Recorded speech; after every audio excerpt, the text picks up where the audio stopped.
Saudara, tim advokasi paguyuban pilot ex Merpati Nusantara Airline mendatangi gedung KPK Jakarta Senin pagi.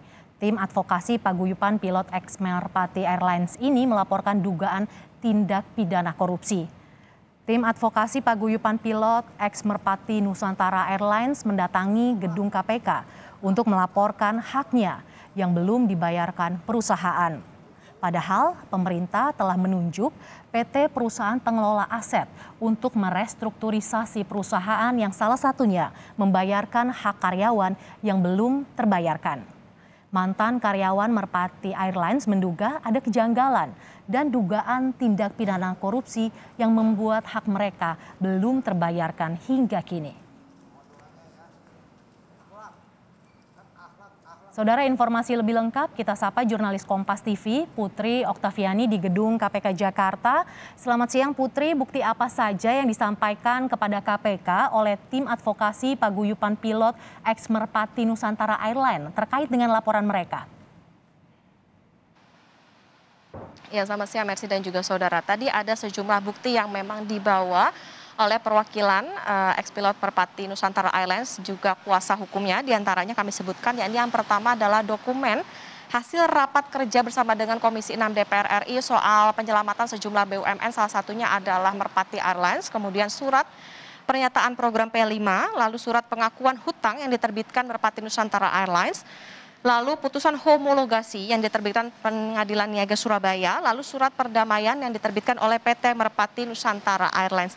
Tadi dokumen ini dibawa untuk dilaporkan ke KPK terkait dengan dugaan korupsi di tubuh Merpati Nusantara Airlines maupun juga pihak yang terkait untuk pelunasan baik dari pesangon maupun juga hak-hak kepada karyawan sejak Merpati Nusantara Airlines berhenti beroperasi pada tahun 2014. Tadi sudah selesai juga pelaporannya, kemudian tadi juga ditunjukkan kepada kami, kepada wartawan beberapa menit yang lalu. Surat atau dokumen tersebut juga sudah dicap oleh pihak KPK bahwa sudah diterima dan nantinya untuk ditindaklanjuti. Sejak berhenti beroperasi, Mercy dan juga saudara, memang ada sejumlah tanggungan yang harus dibayarkan oleh Merpati Nusantara Airlines. Bahkan diantaranya adalah kami sebut berdasarkan informasi ada sekitar 1.233 karyawan yang sampai saat ini masih belum jelas begitu, masih ada yang abu-abu terkait dengan nasib pesangon maupun juga hak yang belum dibayarkan. Tanggungan yang harus dibayarkan oleh pihak Merpati di tahun 2020 saja mencapai 318,17 miliar rupiah. Padahal sesuai dengan surat pengakuan utang harusnya ini sudah dibayarkan atau sudah dilunasi pada Desember 2018.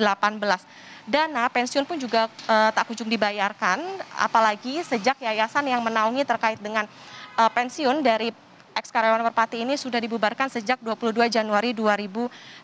Tapi saat ini pemerintah juga sudah melakukan atau berusaha untuk melunasi kewajiban-kewajiban yang harus ditanggung oleh Merpati. Misalnya saja dengan pengurusan penundaan kewajiban pembayaran utang atau PKPU. Staf Sus Menteri BUMN R.S. Sinulinga sebelumnya juga mengatakan bahwa di awal sebetulnya sudah ada perjanjian bahwa kewajiban ini akan dibayarkan apabila memang ada investor yang masuk. Jadi pemerintah saat ini masih mengikuti bagaimana kesepakatan yang terjadi di awal tersebut.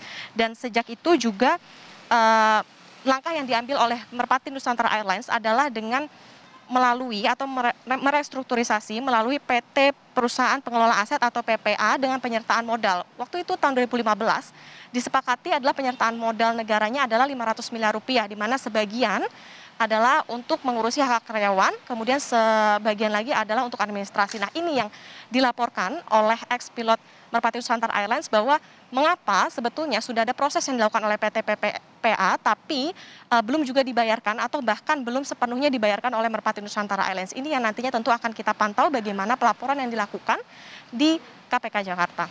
Mercy.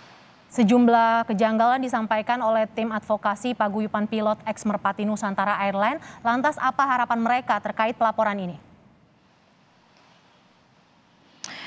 Iya, Mercy, tadi juga sudah disampaikan begitu dari salah satu perwakilan pilot yang pernah bekerja di Merpati Nusantara Airlines yang tadi datang, yakni Kapten Muhammad Trisiswa, bahwa ia berharap proses yang dijalani saat ini akan berjalan dengan lancar sehingga nantinya pemerintah dalam hal ini adalah Kementerian BUMN tentu saja bisa melakukan upaya-upaya yang bisa menyelamatkan bagaimana pesangon maupun juga hak-hak yang diharapkan bisa dibayarkan dengan cepat oleh Merpati Nusantara Airlines, karena kalau melihat dari kasusnya ini memang sudah ada langkah-langkah yang dilakukan sejak 2014 lalu, kemudian juga berlanjut di tahun 2016, tapi bahkan sampai di 2021 kemarin juga belum ada kejelasan. Bahkan di tahun 2022 ini pun juga karyawan dari Merpati Nusantara Airlines juga belum menerima sejumlah uang yang seharusnya mereka terima. Bahkan sampai dengan saat ini 318,17 miliar tersebut juga belum ada begitu kejelasan dari Merpati kapan dibayarkan, kemudian juga bagaimana prosesnya yang diurus oleh PT PPA tersebut.